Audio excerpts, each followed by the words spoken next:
श्लोक था भगवान के गुणों के बारे में, भगवान के बारे में, उसे मैंने आप सभी को बताया। अब देखिए, जो महात्मा है ये 6 अध्यायों में है। महात्मा सिर्फ 6 अध्यायों में कहा गया है। तो यह अगर 6 अध्यायों में कहा गया है तो इसके पीछे का कारण क्या है? क्योंकि इसे 10 अध्यायों में भी दे सकता था, 11 में भी, लेकिन सिर्फ 6 अध्याय में दिया है क्योंकि भगवान के अनंत गुण हैं। भगवान के इतने गुण हैं कि उसका पार नहीं पाया जा सकता। तो जो भगवान के इतने अनंत गुण हैं, इतने सारे गुण हैं, उन सभी का समावेश 6 गुणों में है। तो इस कारण से महात्मा 6 अध्यायों में वर्णन किया गया है। और जैसे कि मैंने आपको बताया कि सच्चिदानंद रूपाय विश्वोत्पत्त्यादिहेतवे तापत्रय विनाशाय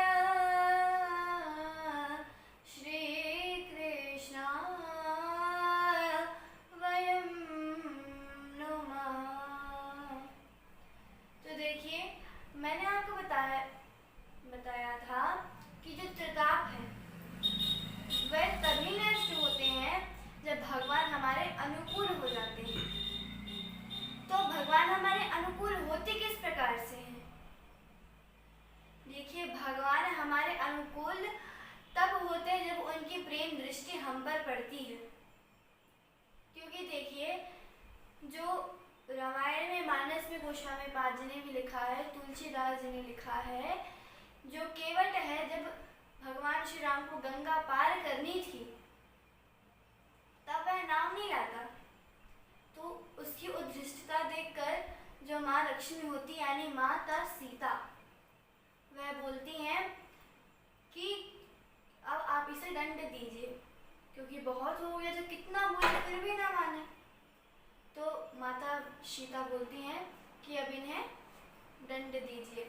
तो उस समय केवट अवसर न दे करके उनके भगवान श्री राम के चरणों पर गिर जाता है, दंडवत प्रणाम करता है, यानी चरणों पर लेट जाता है भगवान श्री राम के।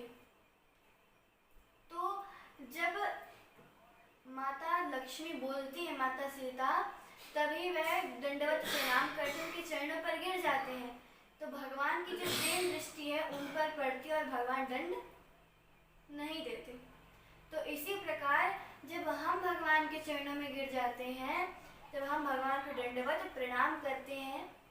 देखिए, और आजकल होने क्या लगा है, अगर बोले चलो भगवान को प्रणाम कर लो, अगर चलो आप प्रणाम भी कर रहे हो तो सिर जमीन में नहीं रहेगा, सिर आपके हाथ में रहेगा ऐसा।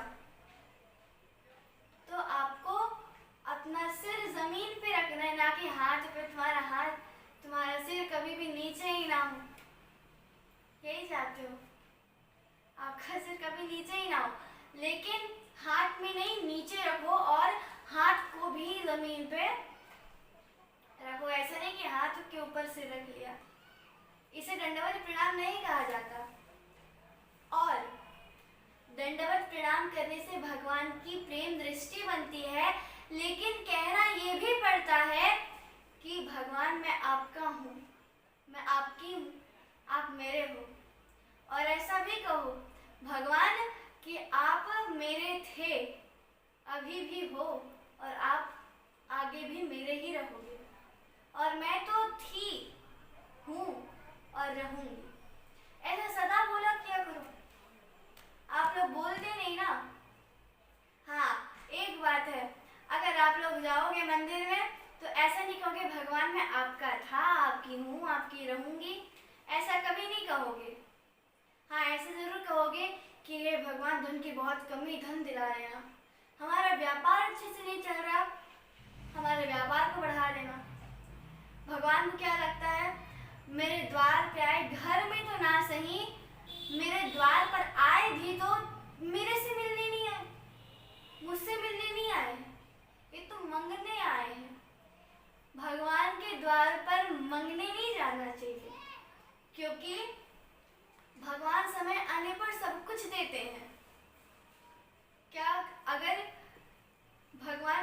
शरीर तो नहीं देते। समय आया 84 लाख योनियां जब पूर्ण हुई, उसके बाद फिर मनुष्य शरीर आपको प्राप्त हुआ।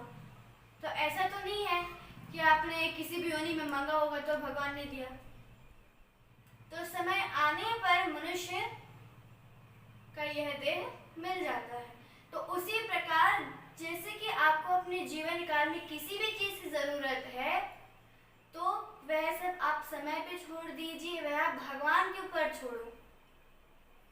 ऐसा कहा करो कि मैं आपका था तो मेरे कर्म आपको समर्पण प्रभु। मैं जो कर रही हूँ, जो कर रहा हूँ, वह सब आपको समर्पण है। हम मेरा कुछ भी नहीं है यहाँ पर। जो आप लोग बोलते हो ना कि यह मेरा मित्र है, यह मेरी स्त्री है, यह मेरा बच्चा है, यह बच्चे भी तब तक काम के हैं जब तक आप स्वस्थ हो, जब तक आप उनके मतलब के हो। आप कहोगे नहीं नहीं नहीं, मेरा बेटा तो ऐसा नहीं हो सकता। और अगर बाप कह दे अपनी बेटी के पास या बेटे के पास कि ये रिश्ता भी मतलब का है, तो वो जाएगा नहीं नहीं नहीं बाबा पिताजी, ऐसा थोड़ी ना होता है, आप तो हमारे पिताजी हो, ऐसा नहीं होता, हम क्यों मतलब रखेंगे। तो एक बार ऐसा ही हुआ, एक बेटे ने अपने पिता से बोला, जो बेटा था उसके पास पहले पिता बोले, फिर बेटा क्या बोलता है वह सुनिएगा। पिता बोलते हैं, उस समय कथा चल रही थी, उनके जो गुरुदेव थे वह कथा बता रहे थे। तो उस समय वह बोलते कि सारे रिश्ते नाते मतलब के हैं। तो जो उनके पिता होते हैं वह भी बोलते, बेटा समझाते हुए कहते हैं कि बेटा यह रिश्ते नाते भी जो हैं सब मतलब के, तुम मेरे बेटे ये भी मतलब तक ही सीमित है। तो बोलते नहीं नहीं नहीं पिताजी, कैसी बात करते हो, हम आपके बेटे हैं, कैसी बात कर रहे हो। तो पिताजी ने कितना सुंदर उत्तर दिया, कह दिया कि बेटा अगर जब तक मैं तुम्हारी सारी जरूरतें पूरी कर रहा हूँ, जब तक जो तुम मांग रहे हो सब कुछ दे रहा हूँ, तुमको सब कुछ प्रोवाइड कर रहा हूँ, तब तक मैं अच्छा हूँ, तुमको प्यार कर रहा हूँ और आदि चीजें। और अगर जिस दिन से छोड़ दिया, जिस दिन मारना पीटना चालू कर दिया, जिस दिन प्रेम करना छोड़ दिया और जिस दिन तुम्हारी जरूरतें पूरी नहीं की, उस दिन फिर बोलोगे कि आप तो मेरे पिता हो, कभी बोलोगे? नहीं बोल सकते। क्यों?